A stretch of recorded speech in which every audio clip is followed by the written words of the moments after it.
Fala pessoal, tudo bem com vocês? Expulsões, declarações suspeitas, revolta de jogadores, eliminação na Copa do Brasil.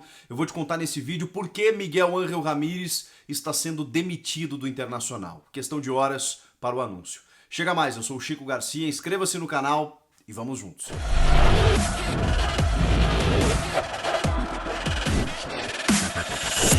Em primeiro lugar, parabéns ao Vitória, parabéns ao Nordeste. Que campanhas a gente tem visto aí na Copa do Brasil, com classificações históricas, empolgantes, derrubando gigantes do futebol brasileiro, como já fora e ficaram pelo caminho Corinthians, Palmeiras, Cruzeiro e agora o Internacional. É impressionante, a Copa do Brasil permite isso, né? Mas voltando para a análise colorada de um time da elite que investiu muito nos últimos tempos, que contratou um técnico badaladíssimo no mercado sul-americano, vive uma crise enorme, porque aí a gente está falando, com todos os méritos e cumprimentos que o Vitória merece, a gente está falando de um time que sofreu 8 gols nos últimos 2 jogos. 5 do Fortaleza no fim de semana, 3 em casa para o Vitória, num jogo que valia a classificação para as oitavas de final da Copa do Brasil.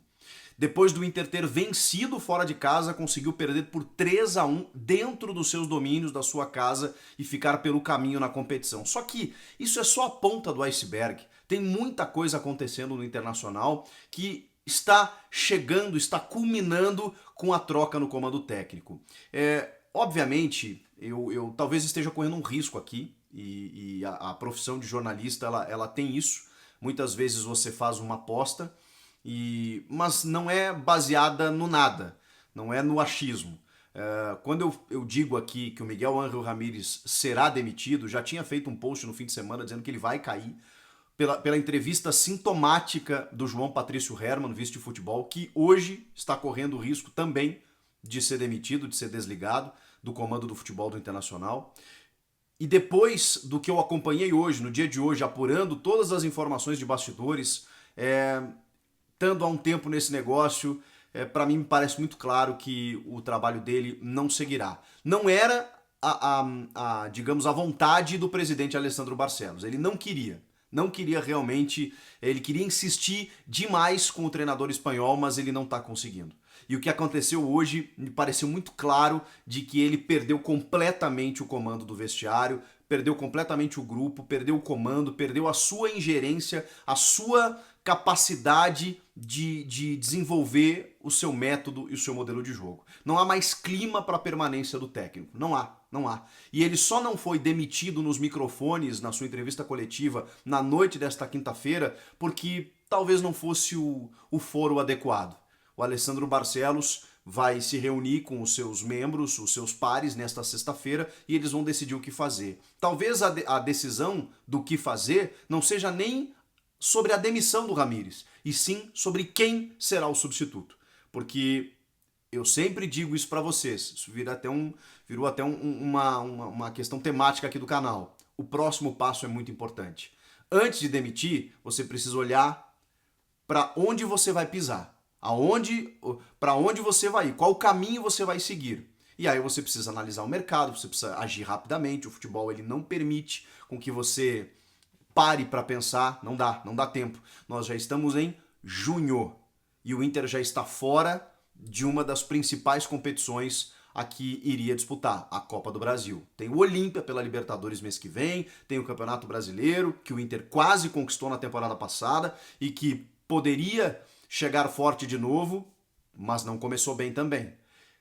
Perdeu o Gauchão, saiu da Copa do Brasil, começou mal o Brasileiro. Peraí, a gente precisa repensar algumas coisas. E o que aconteceu nessa eliminação pro Vitória? Tem a expulsão do Pedro Henrique, tá? Mas a gente precisa também ampliar um pouco essa expulsão. Se tem um jogador como o Pedro Henrique, um jovem da base, que é expulso em 2 jogos sequenciais, contra o Fortaleza e contra o Vitória, pela mesma falta, pelo mesmo motivo, tem alguma coisa errada. Tá faltando orientação, tá faltando controle emocional, tá faltando alerta e tá faltando mais do que isso, elenco, para você não depender de um jovem garoto quando você não tiver zagueiros à disposição. O Moledo machucou, o Lucas Ribeiro não estava à disposição, o Zé Gabriel foi fritado pelas últimas falhas, e aí o Pedro Henrique ganhou a chance. E ele conseguiu ser expulso em 2 jogos seguidos, deixando o time na mão. E claro que essa expulsão tem a ver com o que aconteceu no jogo, mas não foi só ela, vou chegar lá. O Gabriel Bosquilha, que tá voltando de lesão, ele ficou 5 minutos em campo. Ele tomou 2 amarelos. 2 expulsões no jogo. O time terminou o jogo esgotado no segundo tempo. E aí eu tenho um dado para dar para vocês, que é do meu amigo Paulo Pires, que é o melhor plantão esportivo desse Brasil, afirmo sem pestanejar. O Miguel Ángel Ramírez tem 22 jogos no comando do Inter. 25 gols sofridos nesses 22 jogos. Ou seja, a defesa é ruim, né? Desses 25 gols sofridos, 20 deles no segundo tempo. Vou repetir. Dos 25 gols sofridos, 20 deles no segundo tempo. Tem alguma coisa muito errada com a preparação física. E o Inter desligou o preparador físico Cristiano Nunes, que era excelente, para compor com a preparação física da comissão técnica do Miguel Ángel Ramírez. Não tá dando certo. O Tyson saiu completamente descontente, porque era o único que estava fazendo alguma coisa até o momento em que ele foi substituído. Era o cara que estava tentando resolver se estava cansado ou não. Bom, aí é outro problema. Mas o Patrick estava cansado, o Yuri Alberto estava cansado, todo mundo estava cansado. E o Tyson é o cara que estava resolvendo, que estava tentando resolver. E o primeiro tempo do Inter foi muito bom. E aí, eu quero dizer para vocês que o Patrick deu uma entrevista no intervalo que praticamente demitiu o Miguel Ángel Ramírez. Quando ele diz o seguinte: nós jogadores nos reunimos e resolvemos mudar algumas coisas, fazer algumas alterações, porque a gente entendeu que tinha coisas erradas. Vamos lembrar que o Miguel Ángel Ramírez não estava à beira do campo. Ele contraiu a Covid-19 e não comandou o time. Obviamente, ele participou das decisões da escalação ou não. Porque pela primeira vez nós vimos o Patrick jogando na dele, por dentro, como ele jogava com o Abel. Pela primeira vez a gente viu o Edenilson render mais. Pela primeira vez a gente viu um time diferente, inclusive do modelo tático do jogo posicional. A gente viu um time muito mais próximo do Eduardo Cudê, inclusive, com marcação, pressão e transições rápidas. E o time criou muitas chances no primeiro tempo. E aí tem a incompetência dos jogadores. Então, quando a gente divide de responsabilidades, tem a incompetência dos atletas que poderiam ter feito muitos gols na primeira etapa. Não fizeram. Tem a expulsão do Pedro Henrique, que tem o erro individual do jogador, mas tem também a falta de orientação e a falta de zagueiros no elenco, a ponto do treinador precisar escalar um jovem ainda imaturo e não pronto para um desafio como esse. Então, vejam que tem um combo. Tem o erro da direção, tem o erro do treinador, responsabilidade dele, e tem também dos atletas. E aí o segundo tempo, cara, o Vitória encontrou, com méritos, obviamente, 2 golaços, depois o do Guilherme Santos ainda, né? O primeiro do Samuel no rebote do Diney, o segundo, esqueci o nome do rapaz, me perdoe, camisa 17, meu Deus do céu, que canhão, que foguete no ângulo. O Daniel não conseguiu chegar na bola. No primeiro muita gente disse que ele falhou. Eu não acho que ele falhou. Um petardo no travessão. E aí a zaga, quando o cara pega o rebote, fica parado assistindo, né? Mais uma vez, o Inter sofre muitos gols assim.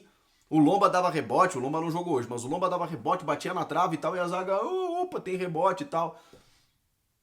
Então assim, tem muita coisa errada, tem muita coisa estranha, tá tudo muito errado, e aí a gente tem que chegar à conclusão que o trabalho não deu certo, né? Porque esses mesmos jogadores, e isso é importante a gente frisar, estavam disputando o título agora, faz 2 meses, 3 meses. Esses mesmos jogadores, mesmíssimos. Não mudou nada, voltou o Bosquilha, chegou o Tyson. Mas esses caras, ou seja, o time até melhorou, né? Esses caras, o Galhardo, o Yuri Alberto, o Edenilson, o Patrick, o Cuesta, o Lomba, esses caras estavam sendo premiados individualmente no Campeonato Brasileiro como melhores da competição e só não venceram o título brasileiro depois de 40 anos porque o Cássio fechou o gol pelo Corinthians no último jogo no Beira-Rio.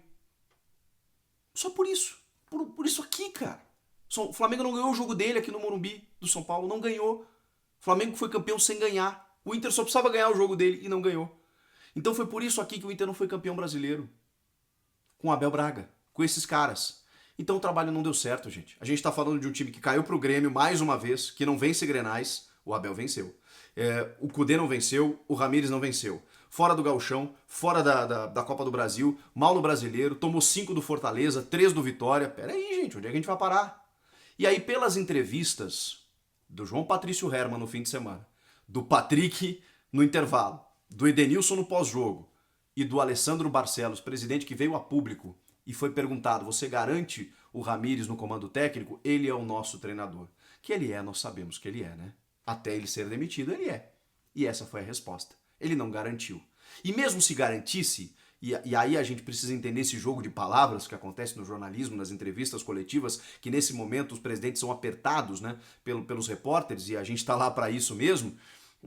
Esse jogo de palavras ele é muito capcioso, ele é muito significativo, ele é muito de signos, de símbolos, né? Você fala uma coisa e aí a gente obviamente interpreta. E como a gente está acostumado a ouvir esses caras a vida inteira, eu há 20 anos, a gente já entende os sinais. E, gente, o Martim Anselmi, que foi o auxiliar técnico que comandou o time, não deu entrevista coletiva. E segundo o Alessandro Barcelos, a comissão técnica do Inter é a comissão técnica que estará no domingo, né, no jogo que o Inter vai jogar pelo Campeonato Brasileiro. Será? Nessa sexta-feira a gente deve ter novidades. Se não tiver, obviamente a gente volta para atualizar. Eu estou até apostando aqui, arriscando, mas fazendo a leitura dos fatos. E a leitura dos fatos me mostra que realmente não tem mais clima para ele seguir no comando técnico do time. Vamos aguardar. Comenta aqui, inscreva-se no canal, eu volto na próxima. Tchau!